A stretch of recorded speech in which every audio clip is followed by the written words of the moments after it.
Three, two, one.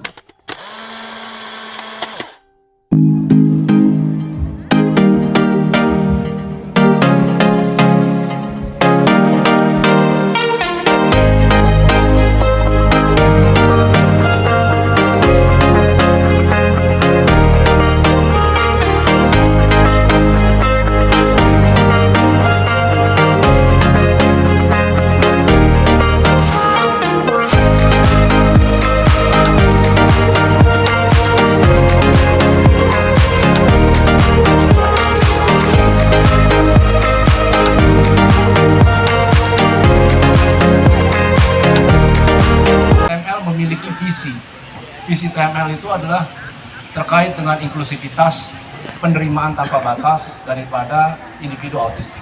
Yang keduanya, karena TML memang fokus, memang memiliki visi terkait dengan pengembangan potensi manusia, baik itu autistik maupun non-autistik. Kak Osa itu coba ceritakan pada saat spektrum yang Kak Osa alami itu seperti apa sih spektrumnya? Kami mau tahu. Spektrum autisme itu kan luas sekali. Nah, apa sih yang sebenarnya Kak Osa alami dari pada saat SD, SMP, SMA secara spesifik? Apa hambatan yang Kak Osa dapati? Ini setahu saya, kalau saya tuh hipersensitif itu sama suara tertentu. Biasanya tuh suara orang batuk bersin, suara anak-anak yang nangis atau apa gitu. Kayak begini? Ya, contohnya seperti contoh gitu lah. Boleh cerita nggak masing-masing medali itu apa artinya, ceritanya bagaimana gitu? Oh iya, sebenarnya saya tuh punya ada banyak sekali medali, tapi ini yang saya pilih karena buat saya itu yang berharga gitu, terkesan. Ya, dicatat tuh ya. LPS Monas Half Marathon tahun lalu ini pertama 21 km itu. 21, jadi 10 kilo. 21 kilo, ada yang 10 km Hari Perempuan Internasional di DPR tahun lalu itu. Kita mulai dari struktur awal. Struktur awalnya apa? Contohnya adalah PINS. PINS itu adalah preferences, interest, needs, strength. Apa tuh preferences-nya? Anaknya kondisinya seperti apa? Interest-nya di mana? Kebutuhan dia apa? Strength-nya apa? Lalu kemudian saya setuju dengan apa yang dibilang oleh Pak Aji tadi ya. Sekian lama orang tua ini pola pikirnya ngaco benar-benar. Kenapa saya bilang ngaco? Yang dikembangkan itu adalah weakness. Padahal itu cuma ngabisin waktu dibandingkan kalau mendevelop strength gitu loh. Artinya develop itu adalah strength-nya. Kalau seumpamanya memang anak autistik kemudian dia itu tidak memiliki kemahiran terhadap angka tapi bagus di musik, ya kenapa nggak dikembangkan musiknya gitu ya. Artinya supaya lebih hemat tempo gitu ya. Jadi artinya nggak buang-buang waktu gitu. Kalau sekiranya ditanya kapan waktu yang tepat gitu ya. Karena ini kan adalah non-typical, penting harus dicatat lagi logiknya. Saya selalu kembalikan ke teman-teman itu adalah kalau bergerak tuh logiknya apa dulu. Semua standar-standar yang ada di tumbuh kembang itu logiknya adalah typical. Artinya populasinya populasi tipikal gitu. Nah, Anda ini punya anak atypical. Nah, kalau atypical Anda pakai standar tipikal, dari situ dulu Anda udah benar apa belum gitu. Dengan demikian, artinya kan ini bukan sesuatu yang artinya Anda bisa pakai standar ini. Maksud saya, mau saya sampaikan begini. Artinya kami tangani usia 27 tahun. Di 27 tahun, ya kan, keawaman itu adalah udah mulai siap kerja, mulai apa, dan lain-lain. Anak ini ketika kita terima, nggak bisa mandi. BAB masih belum proper. Terus bagaimana caranya dia mau bisa memaintain dirinya, sementara dia belum bisa ngapa-ngapain gitu. Tanya sarjana, S1. S1 dia punya sarjana, kasih uang 50.000 beli roti di warung, nggak tahu kembalinya.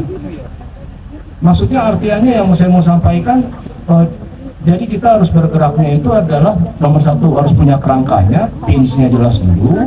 Yang nomor dua itu artinya adalah bahwa kita juga harus melihat, ya kan, panduannya apa. Kalau seumpamanya kita pakai panduan umum, ya yang tadi tipikal, itu ngaco. Kalau begitu kita pakai panduan apa? Saya sarankan pakai aja panduan ZPD, Zone of Proximal Development. Artinya perhatikan kemampuan anak itu day in day out. Jadi apa yang dia udah bisa sekarang, lalu kembangkan lagi seperti yang tadi pembicara-pembicara yang sebelumnya. Jangan di-compare dengan yang lain, tapi di-compare dengan hari yang sebelumnya. di compare dengan hari sebelumnya. Apa? Di list. Orang tua itu penting untuk melisting. Oh, anak ini udah bisa ini, yang dia belum bisa ini. Milton Erickson bilang gitu, bahwa dalam proses terapi itu yang paling utama itu adalah build client potential. Kemampuan itu dasarnya adalah potensi. Potensi daripada yang namanya kemampuan sosial itu namanya theory of mind. Artinya kemampuan dia untuk bermain atau mengenali dengan emosi, dengan perspektif. Nah, kalau seumpamanya theory of mind-nya ini, theory of mind itu bukan teori tentang pikiran, melainkan kemampuan.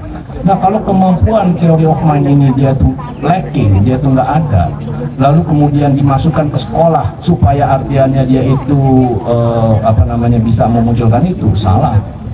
Justru yang harusnya dilakukan adalah dimunculkan dulu Tomnya dulu, baru kemudian dia bisa dimasukkan ke sana. Untuk lebih lanjut, Tom itu terdiri salah satunya adalah emotional blindness. Artinya bisa nggak dia mengenali emosi. Yang kedua itu adalah terkait dengan perspektif taking. Perspektif taking itu artinya adalah bisa nggak dia itu untuk mengambil perspektif dari suatu kejadian, merebut atau permainannya direbut oleh temannya. Bagaimana dia memperspektifkan itu? Dia dirugikan nggak? Nah, hal-hal yang seperti ini nggak bisa muncul dengan sendirinya kalau nggak diajarkan. Jadi harus di-develop dulu. Jangan main cemplungin. Ajarkan dulu melalui storytelling, ajarkan dulu melalui gambar, ajarkan dulu melalui role playing dan lain-lain. Jadi jawaban dari pertanyaan Ibu yang paling pertama itu adalah Tomnya di-develop. Tomnya di-develop, saya yakin apa yang dikatakan oleh Pak Muzakir artinya adalah bahwa itu bisa semua anak pasti akan bisa mendevelop dirinya sendiri.